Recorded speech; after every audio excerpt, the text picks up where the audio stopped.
नमस्कार दोस्तों, target with अमस के ऑनलाइन प्लेटफॉर्म पर आपका हार्दिक स्वागत और अभिनंदन। आज इस वीडियो में हम बात करने वाले हैं जो निःशुल्क प्रवेश की कल बात कर रहे थे, उसमें हमने प्रवेश प्रक्रिया के बारे में बात कर ली, सामान्य पृष्ठभूमि की बात कर ली। आज हम बात करेंगे गैर सरकारी विद्यालय जो गैर सरकारी विद्यालय है, गैर सहायता प्राप्त जो विद्यालय हैं, उनमें भौतिक सत्यापन प्रक्रिया किस प्रकार होती है। और अगली बात करेंगे हम पुनर्भरण प्रोसेस क्या है। और इसके अलावा हम बात करेंगे कि इंदिरा शक्ति पुनर्भरण फीस योजना क्या है, इसके बारे में बात करेंगे।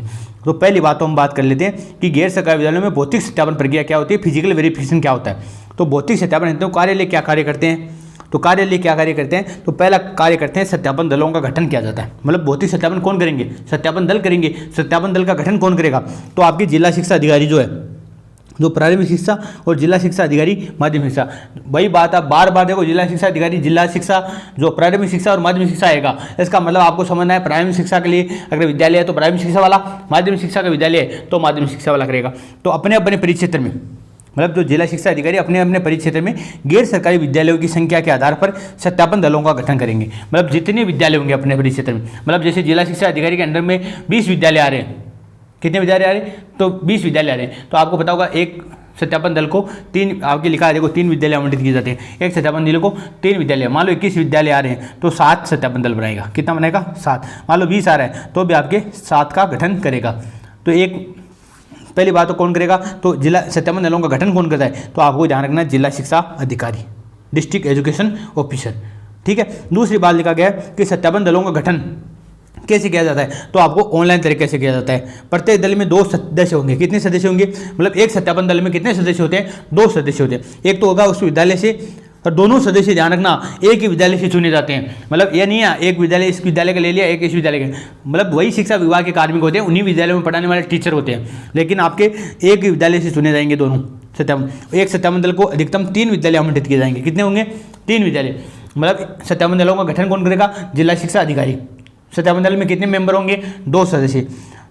एक सत्यापन दल कितने विद्यालयों को, एक सत्यापन दल को कितने विद्यालय आवंटित करे जाएंगे भौतिक सत्यापन के लिए, तो आपके 3 विद्यालय। इसके अलावा सत्यापन दल में आपके जो 2 सदस्य चुने जाएंगे, क्या वो अलग अलग विद्यालय से होंगे, नहीं, एक ही विद्यालय से होंगे। इसके अलावा सत्यापन दल का अध्यक्ष कौन होगा, तो आपके एक गजेटेड ऑफिसर होगा। कौन होगा, राजपत्रित अधिकारी। जैसे मान लो फर्स्ट ग्रेड लेक्चरर है तो वो आपके राजपत्रित अधिकारी में आता है, तो आपके फर्स्ट ग्रेड टीचर हो गया, प्रिंसिपल हो गया, कोई भी इस प्रकार का हो जो राजपत्रित हो, गेजेटेड नोटिफिकेशन हो, जो गेजेटेड ऑफिसर हो, वही सत्यापन दल का अध्यक्ष होगा। इसमें जो एक अन्य सदस्य, मैंने बताया 2 सदस्य होंगे, एक तो अध्यक्ष हो गया, एक अन्य सदस्य होगा। एक अन्य सदस्य कोई व्याख्याता हो सकता है, कोई वरिष्ठ अध्यापक हो सकता है, कोई अध्यापक हो सकता है, कोई लिपिक हो सकता है। मान लो ये भी गेजेटेड है व्याख्याता, लेकिन हो सकता है व्याख्याता भी हो, वरिष्ठ अध्यापक भी हो, या अध्यापक भी हो, लिपिक हो, कोई भी, किसी को भी एक अन्य को ले लेंगे साथ में, लेकिन एक गजेटेड ऑफिसर अध्यक्ष होगा। ठीक है।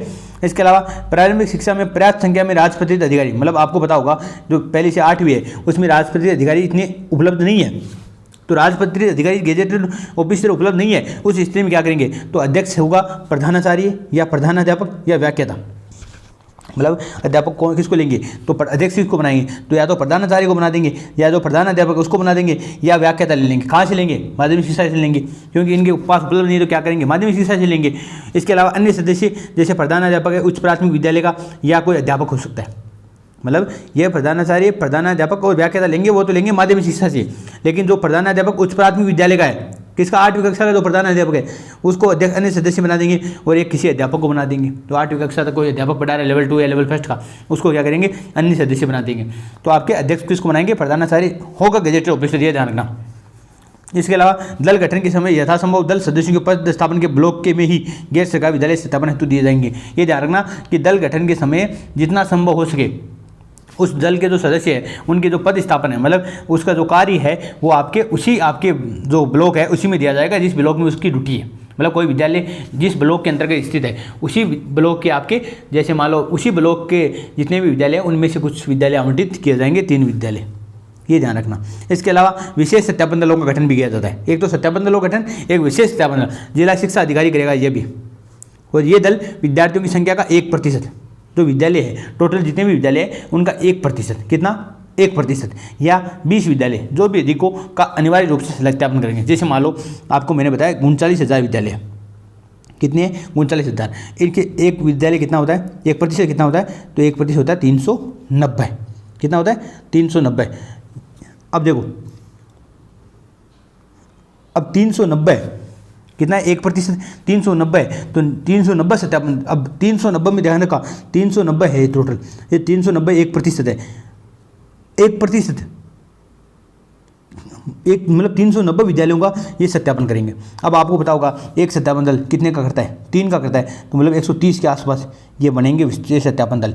तो इसमें क्या है, ये दल है विद्यालयों की संख्या का 1%, मतलब टोटल विद्यालय जितने भी हैं उनका 1% होगा, या 20 विद्यालय, या मतलब 20 विद्यालय करेंगे। अब देखो अगर 1% करेंगे विद्यालयों की संख्या का तो आपके 390 विद्यालय बनेंगे, या 20 विद्यालय जो भी अधिक हो का अनिवार्य रूप से सत्यापन करेंगे। या मतलब अगर ऐसा नहीं होता है तो क्या करेंगे, मतलब 20 विद्यालयों का अनिवार्य रूप से सत्यापन कर देंगे। मतलब जैसे अधिकतम या तो 390 का करेंगे, 1% का करेंगे। अब मान लो 1% का तो कर नहीं सकते, 390 है, इसलिए क्या करेंगे 20 विद्यालय का अनिवार्य रूप से सत्यापन करेंगे। मतलब आपके ये क्या है, विशेष सत्यापन दल है, केवल चेक करने के लिए करते हैं कि भाई जो कर रहे हैं सत्यापन दल वाले वो सही कर रहे हैं नहीं कर रहे, इसलिए क्या करेंगे 20 विद्यालय ज़्यादा अच्छा चयन करेंगे और उनका सत्यापन करेंगे। ये विशेष दल उन विद्यालयों का पुनः सत्यापन करेंगे जो सत्यापन दलों द्वारा सत्यापित किए जा चुके हैं। मतलब जो सत्यापन दल पहले सत्यापित कर चुका है उनका पुनः सत्यापन करेंगे जांच करने के लिए। विशेष सत्यापन दलों द्वारा उन विद्यालयों की भी पुनः जांच की जाएगी जिन विद्यालयों की भौतिक सत्यापन के समय परिवेदना प्राप्त हुई है। मतलब जिनके को किसी मान लो भौतिक सत्यापन किया उस समय कोई समस्या प्राप्त हुई है, कोई परिवेदना है, तो उनका भी वापस सत्यापन करेंगे। इसके अलावा सत्यापन दलों का प्रशिक्षण किस प्रकार किया जाता है, तो सत्यापन दलों का जो प्रशिक्षण है, ट्रेनिंग है, वो जिला शिक्षा अधिकारी जो भी प्राथमिक शिक्षा है, माध्यमिक शिक्षा है, अपने अपने परिक्षेत्र के विद्यालयों के लिए गठित जो सत्यापन दल है उनका प्रशिक्षण कराया जाना सुनिश्चित करेंगे। बिना प्रशिक्षण के किसी भी सत्यापन दल को सत्यापन है तो विद्यालय में नहीं भेजा जाएगा। मतलब उन जो सत्यापन दल है, सत्यापन दल का गठन तो कर दिया लेकिन उनका प्रशिक्षण भी जिला शिक्षा अधिकारी देगा, नहीं तो बिना प्रशिक्षण वो क्या करेंगे विद्यालय में जाके। इसके अलावा भौतिक सत्यापन जो प्रतिवेदन है उनको कार्यालय स्तर से सत्यापित करना। मतलब जो भौतिक सत्यापन के दौरान जो सतत मॉनिटरिंग की जाती है उसमें विद्यालयों से सत्यापन प्रतिवेदनों की प्रविष्टि करवाई जाएगी। मतलब जो आपके जो विद्यालय में भौतिक सत्यापन करने वाले आएंगे, जो आपके भौतिक सत्यापन करने वाले विद्यालय में आएंगे, जो उनके आधार कार्ड है, बच्चों के कितने बच्चे हैं, कि बच्चों से भी पूछेंगे, अन्य जानकारी लेंगे, जो भी वो उनका परफॉर्मा होगा उसके आधार पर जो भौतिक सत्यापन कर लेंगे उनकी प्रविष्टि आपके विद्यालय को कहेंगे आपकी सत्यापन प्रतिवेदनों की आप प्रविष्टि करवाई। इसके अलावा जिन विद्यालयों में सत्यापन प्रतिवेदन ऑनलाइन प्रविष्ट कर लॉक कर दिए उन प्रतिवेदनों की कार्यालय प्रति से मिलान करते हुए उन्हें तत्काल सत्यापित या असत्यापित कर दिया जाएगा। मतलब मान लो कोई विद्यार्थी विद्यालय में सत्यापन दल आया, उसने भौतिक सत्यापन कर दिया, तो वो क्या करेंगे 2 आपके प्रिंट निकाल के देंगे, एक प्रिंट खुद रख लेगा, एक प्रिंट आपको विद्यालय को दे देगा और विद्यालय को कहेगा आप इसको ऑनलाइन अपलोड कर दो। और जब वो ऑनलाइन अपलोड करेंगे तो तुरंत प्रभाव से उन्हें आपके जो कार्यालय में बैठे हैं वो क्या करेंगे, इनको जो 1% जो बची है वो आपको ले जाकर वो कार्यालय में जमा करा देंगे, जिला शिक्षा अधिकारी कार्यालय में। तो वहाँ क्या करेंगे वो कार्यालय वाले उस जो ऑनलाइन अपलोड किया है और जो उनके पास प्रति है उन दोनों का मिलान करेंगे। अगर सेम है तो विद्यालय, क्योंकि क्या पता है कभी कभी क्या करते हैं विद्यालय वाले इसमें फेरबदल कर देते हैं, तो सरकार ने फिर ऑनलाइन सिस्टम ये किया, क्योंकि मान लो इनको प्रति देखी गया क्लेम करने के लिए, तो आप वो प्रति और उस प्रति में कभी क्या कहते हैं उनको काट के ब्लेड से उसको सही कर देते हैं, तो ऐसा करते हैं तो उनके लिए दोनों को मिलान की जाएगी। फिर भौतिक सत्यापन हेतु दलों द्वारा किया जाए, मतलब दल क्या कार्य करेंगे, तो भौतिक सत्यापन दल के अवलोकन हेतु बालकों के आवेदन पत्र, मय संलग्न मतलब आवेदन पत्र, रिपोर्टिंग प्रपत्र, केस बुक, रसीद बुक, बैंक पासबुक, ऐसा रजिस्टर, कक्षा उपस्थिति रजिस्टर व पूर्ण के सत्रों में जो पूर्व के सत्र है उनके आय के आधार पर जो प्रवेशित बालक है, केवल जनरल ओबीसी और एमबीसी वर्ग के जो बालक है उनके लिए आय प्रमाण पत्र तैयार रखें।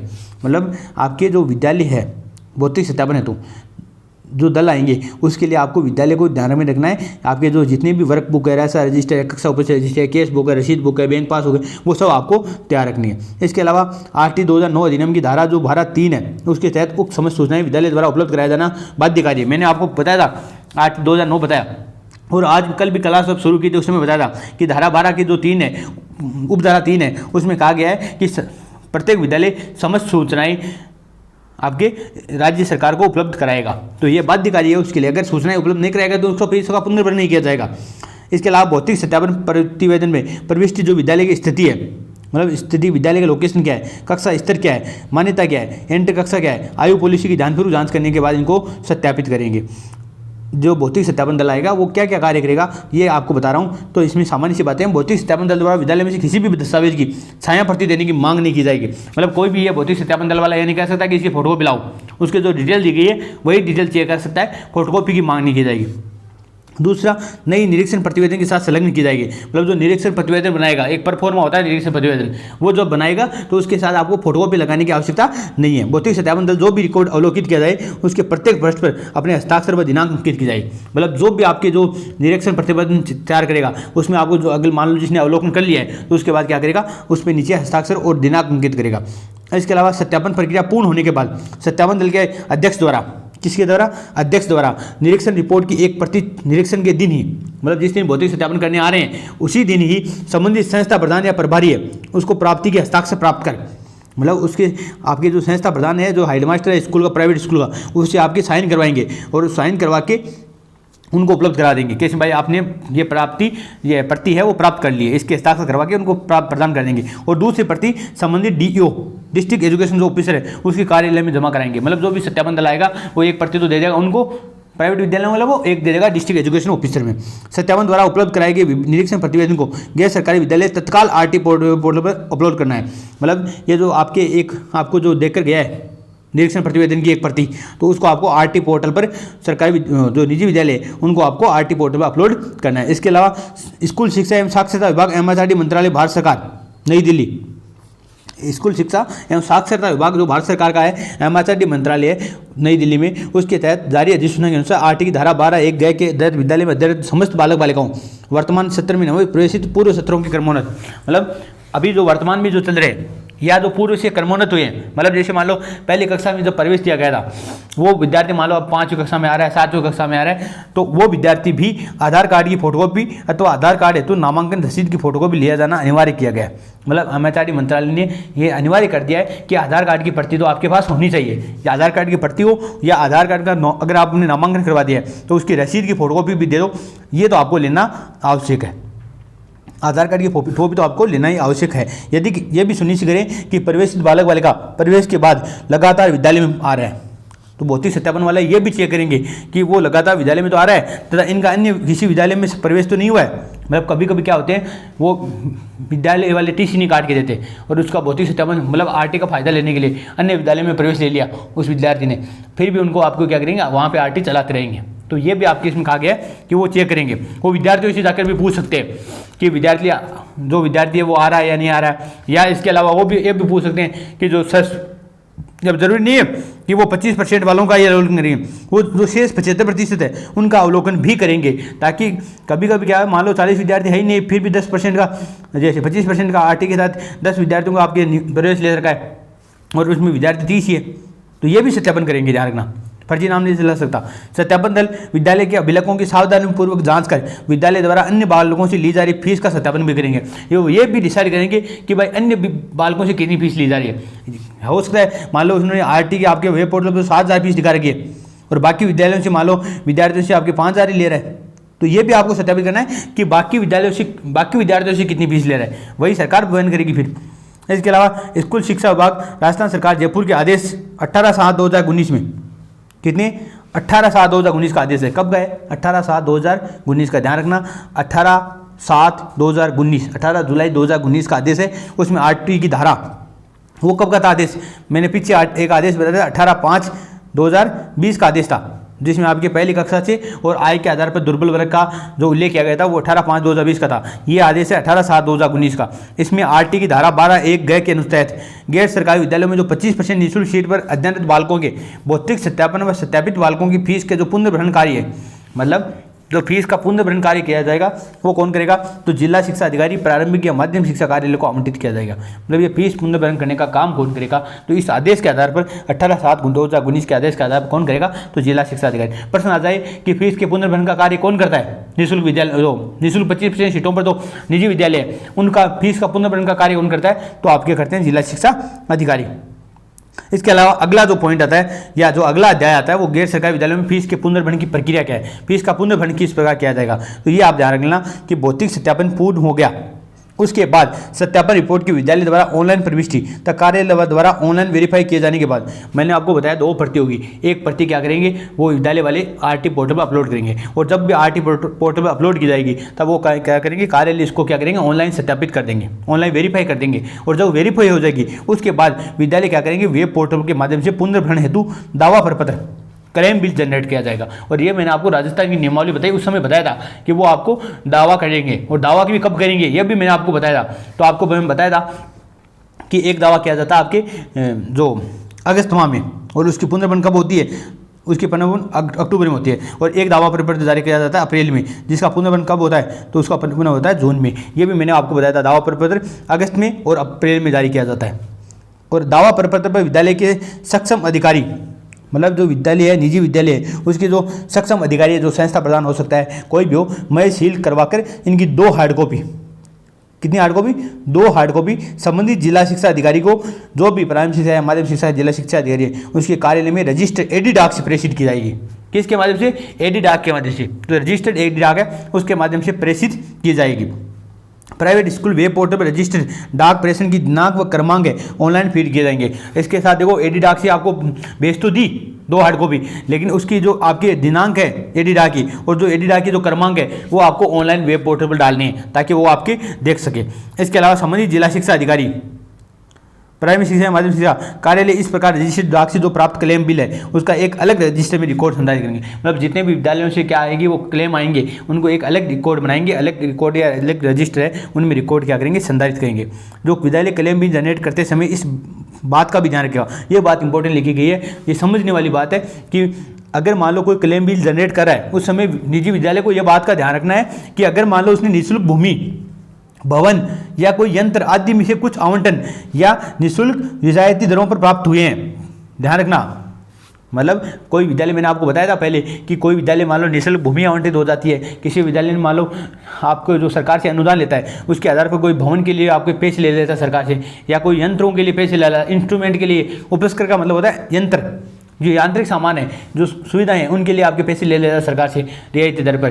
तो अगर वो उनको आवंटित हुई है, और ऐसे अगर रियायती दर पर आवंटन के आदेश में, मतलब जब आवंटन किया गया था उस समय विद्यालय जितने बालकों को निःशुल्क शिक्षा उपलब्ध कराने की शर्त की अध्याधीन है, मतलब अगर मान लो कोई उपलब्ध करा रही सरकार, तो सरकार एक उनके आदेश में क्या करते हैं, उनसे लिखवा लेते हैं कि हम इतने बच्चों को निःशुल्क शिक्षा दे देंगे इसकी वजह से। तो अगर मान लो ऐसा कोई शर्त रखी गई थी और वो शर्त लागू है, तो उतने बालकों के समझ में प्रतिपूर्ति नहीं की जाएगी, तो उन बालकों की फीस की पुनर्पूर्ति, जो प्रतिपूर्ति है, वो नहीं की जाएगी। और विद्यालय को, निजी विद्यालय को ध्यान रखना है कि मांग की राशि करें, क्लेम लगा रहे हैं, जो क्लेम कर रहे हैं पैसे का, तो वो क्लेम उन संख्या के आधार पर जो जितने भी विद्यार्थी की प्रतिपूर्ति है, उस राशि को घटाकर शुद्ध मांग की जाए। मतलब जो आपके पहले से आपने जो दावा कर रखा है, पहले से आपने कह रखा है कि भाई आपको भूमि आवंटन है, इस वजह से हम मान लो 10 विद्यार्थियों को, 5 विद्यार्थियों को, 2 विद्यार्थियों को निःशुल्क शिक्षा उपलब्ध करा देंगे। तो 2 विद्यार्थियों को अगर शर्त रखी गई और आपको टोटल 5 विद्यार्थी निःशुल्क शिक्षा प्राप्त कर रहे हैं पहली कक्षा में, तो आपको 5 में से 2 घटाकर टोटल 3 विद्यार्थियों का ही मांग करनी है, क्लेम करना है। ये इस बात का ध्यान रखना है। इसके अलावा जिला शिक्षा अधिकारी प्राइमरी शिक्षा माध्यमिक शिक्षा कार्यालय द्वारा उपरोक्तानुसार प्राप्त जो दावा पत्र है, उसके आधार पर भुगतान स्वीकृति आदेश पास ऑर्डर बनाकर ट्रेजरी के माध्यम से विद्यालयों के खातों में ऑनलाइन पुनर्वर्ण किया जाएगा। किसके माध्यम से? विद्यालयों के खातों में ट्रेजरी के माध्यम से दिया जाएगा। किसके द्वारा दिया जाएगा? तो जिला शिक्षा अधिकारी के द्वारा। इसके अलावा प्रारंभिक शिक्षा के विद्यालयों के पुनर्वलन के लिए कार्यालयों को जो बजट का आवंटन है, बजट आवंटन कौन करेगा? तो ध्यान रखना, बजट का आवंटन है निदेशालय प्रारंभिक शिक्षा राजस्थान बीकानेर और माध्यमिक शिक्षा के विद्यालयों के पुनर्वलन के लिए माध्यमिक शिक्षा राजस्थान बीकानेर का जो निदेशालय है वो करेगा। अगर आपके मान लो जैसे प्रारंभिक शिक्षा के तो प्रारंभिक शिक्षा राजस्थान बीकानेर कर देगा, और निदेशालय माध्यमिक शिक्षा के लिए है तो निदेशालय माध्यमिक शिक्षा राजस्थान बीकानेर इनका बजट आवंटन करेगा। ध्यान रखना, फीस का पुनर्वलन कौन करता है? जिला शिक्षा अधिकारी। लेकिन फीस का जो बजट है वो बजट कहाँ से आता है? तो आपके निदेशालय से आता है। ध्यान रखना। इसके अलावा एक कहा गया उपयोगिता प्रमाण पत्र। तो प्रारंभिक शिक्षा व माध्यमिक शिक्षा के पुनर्वलन का जो उपयोगिता प्रमाण पत्र है क्रमशः निदेशालय प्रारंभिक शिक्षा व माध्यमिक शिक्षा बीकानेर को प्रेषित किया जाएगा। मतलब जो आपके जो फीस का पुनर्वलन किया जा रहा है, मतलब जो फीस का पुनर्वलन जिला शिक्षा अधिकारी फीस का पुनर्वलन कर रहा है, तो उसका जो उपयोगिता प्रमाण पत्र है वो आपको आपके जो निदेशालय है उनको भेजा जाएगा। इसके अलावा आदेश या परिपत्रों का सारांश आपको बताता हूँ, तो मैं आपको बताऊंगा कि विशेष आवश्यकता वाले जो बालकों का प्रवेश है उसमें विकलांगता से ग्रसित बालक बालिकाओं के अधिनियम के प्रावधानों विद्यालय में प्रवेश दिया जाकर उनके लिए समुचित शैक्षणिक वातावरण की उपलब्धता सुनिश्चित किए जाने संबंधी आदेश कब जारी हुए? तो 12/9/2011 को जारी किए गए थे। कब किए गए? 12 सितंबर 2011 को। किससे संबंधित? तो विकलांग बच्चे हैं जो विशेष आवश्यकता वाले CWSN चिल्ड्रन हैं, उनके अधिनियम के प्रावधान के अनुसार विद्यालय में प्रवेश देना। मतलब जो आपके जो निःशुल्क बालक हैं या जो निःशक्त बालक हैं उनके लिए जो निःशुल्क सुविधा उपलब्ध कराई जाती है वो आदेश कब जारी हुए? तो 12/9/2011 को। इसके अलावा विद्यालय द्वारा बालकों के लिए जो जा रहे लिए जा रहे शुल्क के स्थान पर अनुदान, दान, चंदा, सहयोग के नाम से रसीदें काटना। मतलब कोई विद्यालय मान लो 25% सीटों पर प्रवेश वालों की फीस का जो पुनर्बलान है वो राज्य सरकार द्वारा निर्धारित यूनिट कॉस्ट अथवा विद्यालय द्वारा बालकों से ली जाने वाली फीस जो भी कामों का किया जाता है, अनुदान, दान, चंदा राशि आदि का पुनर्बलन नहीं किया जाता। मतलब कोई विद्यालय मान लो किसी से दान ले रहा है, चंदा ले रहा है, अनुदान ले रहा है, तो उसका सरकार फीस का पुनर्बलन नहीं करेगी। किसका करेगी? तो या तो मान लो जो यूनिट कॉस्ट है सरकार के द्वारा, मैंने आपको बताया था राजस्थान की आरटी बताई थी, जब राजस्थान की आरटी नियमावली बताई उसमें मैंने बताया था आपको कि जो फीस का पुनर्भरण है वो प्रति व्यक्ति है तो प्रति बालक व्यय के आधार पर किया जाता है। तो प्रति बालक व्यय के आधार पर करेंगे, जिसे बोलते हैं यूनिट कॉस्ट। क्या बोलते हैं? Unit cost. टर्म याद रखना, यूनिट कॉस्ट। या विद्यालय द्वारा बालकों से ली जाने वाली जो फीस है जो भी कम होगी उसका करेगी सरकार। मतलब यूनिट कॉस्ट आ रही 10,000 रुपये एक विद्यार्थी की मान लो, और सरकार वो जो विद्यालय है वो बच्चों से ले रहा है 7,000 रुपये, तो फिर 7,000 रुपये का पुनर्भरण करेंगे। अगर मान लो विद्यालय ले रहा है 15,000 रुपये एक विद्यार्थी का, और जो यूनिट कॉस्ट आ रही है वो 10,000 रुपये आ रहा है, तो 10,000 रुपये सरकार वहन करेगी। ये ध्यान रखना। इसके अलावा अभिभावकों द्वारा निःशुल्क प्रवेशित बालकों के विद्यालय परिवर्तन के संबंध में आदेश कब जारी हुए? तो 30/4/2013 को आदेश जारी हुए। यदि कोई अभिभावक स्वेच्छा से अपने बालक को एक विद्यालय से दूसरे विद्यालय में स्थानांतरित करना चाहता है तो विद्यालय परिवर्तन होते ही वह बालक फीस के पुनर्बलन का पात्र नहीं होगा। तो मतलब आरटी से उसे हटा दिया जाएगा। जब भी आप ट्रांसफर सर्टिफिकेट जारी करोगे या दूसरे विद्यालय में चले जाओगे तो आपका आरटी हटा दिया जाएगा। आदेश है 30/4/2013 के। इसके अलावा निजी विद्यालयों में निःशुल्क सीट्स पर प्रवेशित बालकों की पाठ्य पुस्तकों के संबंध में कहा गया है कि राज्य सरकार द्वारा प्रति बालक निर्धारित वे यूनिट कॉस्ट में पाठ्य पुस्तकों की कीमत भी सम्मिलित की गई है। जो यूनिट कॉस्ट है, जो मतलब आपके प्रति बालक की जो वे है, निर्धारित वे है, उसमें आपके पाठ्य पुस्तकों की कीमत सम्मिलित की गई है। अतः संबंधित पक्षों को निर्देशित किया जाता है कि निजी विद्यालयों में निःशुल्क सीट पर प्रवेश लेने वाले बालकों को पाठ्य पुस्तकें विद्यालय द्वारा निःशुल्क उपलब्ध कराई जाएगी। 30/4/2013 का आदेश है। तो आप अगर मान लो आपके विद्यालय और आपके कोई भाई या छोटा मतलब किसी भतीजा वगैरह कोई भी पढ़ रहा है और उनको फीस की आपके आरटी के तहत आपकी पाठ्य पुस्तकें वितरित नहीं की जा रही है, तो आप सरकार से जो आपके निजी विद्यालय से आप मांग कर सकते हैं कि पाठ्य पुस्तकों का वितरण किया जाए, क्योंकि अधिकार है आपका ये सब। इसके अलावा अभिभावकों से प्रतिवर्ष आय प्रमाण पत्र लिया जाना। तो निःशुल्क सीट पर प्रवेश केवल उन्हीं बालकों को होगा जिनका अभिभावक वार्षिक आय 2.5 लाख रुपये या इससे कम है। यह प्रमाण पत्र बालक के प्रवेश दिए जाने वाले दिनांक से पूर्व के वित्तीय वर्ष 1 अप्रैल से 31 मार्च की आय के संबंध में होगा। मतलब अगर इस वर्ष में आप प्रवेश ले रहे हो तो आपके जो पिछले वर्ष है उसके आय के आधार पर यह निर्णय किया जाएगा। अब एक चीज़ इंपॉर्टेंट आती है कि इंदिरा शक्ति फीस पुनर्भरण योजना, जो अभी हाल ही में गहलोत सरकार लेकर आई है। इंदिरा शक्ति फीस पुनर्भरण योजना क्या है ये योजना? तो इसमें कहा गया कि राजस्थान में जो आरटी एक्ट के तहत है प्राइवेट स्कूलों में जो बालिकाएं हैं, केवल बालिकाएं, ध्यान रखना, उनको अब 12वीं तक निःशुल्क शिक्षा उपलब्ध कराई जाएगी। कितनी क्लास तक? 12वीं क्लास तक। मतलब जो आरटी के बाद 9वीं कक्षा में आई है उन बालिकाओं को 12वीं कक्षा तक निःशुल्क शिक्षा उपलब्ध कराई जाएगी। इस योजना के तहत शैक्षणिक वर्ष 2022-23 में 18 करोड़ रुपये खर्च किए जाएंगे। कितने रुपए? 18 करोड़ रुपये। और करीब 18,000 बालिकाओं को अधिकतम 10,500 रुपये की फीस के तौर पर दिए जाएंगे। मतलब 18,000 बालिकाओं को 10,500 रुपये फीस के तौर पर दिए जाएंगे। निःशुल्क शिक्षा उपलब्ध कराएगी, 10,500 रुपये देंगे उसको। ठीक है। इसके अलावा ये राशि आपकी जो ये राशि आएगी कहाँ से? मतलब ये जो बजट का प्रावधान किया गया है 18 करोड़ रुपये, ये कहाँ से लिए जाएंगे? तो ये राशि महिला उद्यमों को जो वित्तीय सहायता प्रदान करने और कौशल प्रशिक्षण प्रदान के लिए जो एक योजना लाई गई, इंदिरा महिला शक्ति उद्यम प्रोत्साहन योजना। योजना का नाम क्या है? इंदिरा महिला शक्ति उद्यम प्रोत्साहन योजना। उस कार्यक्रम से ली जाएगी। मतलब उस कार्यक्रम के लिए जो बजट का प्रावधान किया गया है उसमें क्या आपको जो ऋण देना, ऋण उपलब्ध कराना, इस प्रकार की योजना है। तो अगर जो इंदिरा महिला शक्ति उद्यम प्रोत्साहन योजना है उस कार्यक्रम से ये बजट लिया जाएगा 18 करोड़ रुपए का हर साल। फीस के पुनर्भरण के जो आदेश जारी हुए वो 10 अगस्त 2022 को जारी किए गए। किसके द्वारा? तो माध्यमिक शिक्षा निदेशालय बीकानेर के द्वारा जारी किए गए। अगर बालिका 9वीं से 12वीं के बीच फेल हो जाती तो योजना के दायरे से बाहर हो जाएगी। इन बालिकाओं के लिए आय प्रमाण पत्र देना अनिवार्य नहीं है। फीस का भुगतान 2 किस्तों में किया जाएगा। स्कूल फीस, सत्यापित फीस और तय यूनिट कॉस्ट जो भी कम होगी उसका भुगतान किया जाएगा। मतलब स्कूल की फीस है, मतलब स्कूल की फीस कम है तो वो दे देंगे। अगर मान लो सत्यापित फीस है वो कम है तो वो दे देंगे, और तय यूनिट कॉस्ट है जो भी कम है वो दे देंगे। मतलब अगर इनमें सब में से अगर 10,500 रुपये से कम आ रहे हैं स्कूल फीस या सत्यापित फीस तो वो दे देंगे। अगर ये सब नहीं आ रहा तो 10,500 रुपये दे देंगे। इस प्रकार मिलाकर 18 करोड़ रुपए का प्रावधान किया गया है। तो ये था आपका 25% निःशुल्क सीटों पर प्रवेश के बारे में संपूर्ण जानकारी। तो आप पढ़ सकते हैं, ध्यान से पढ़ना, इन चीज़ों को समझना। ये चीज़ें आपके 1% या 2% लेकर जाएगी। आज के लिए इतना ही। धन्यवाद। जय हिंद, जय भारत।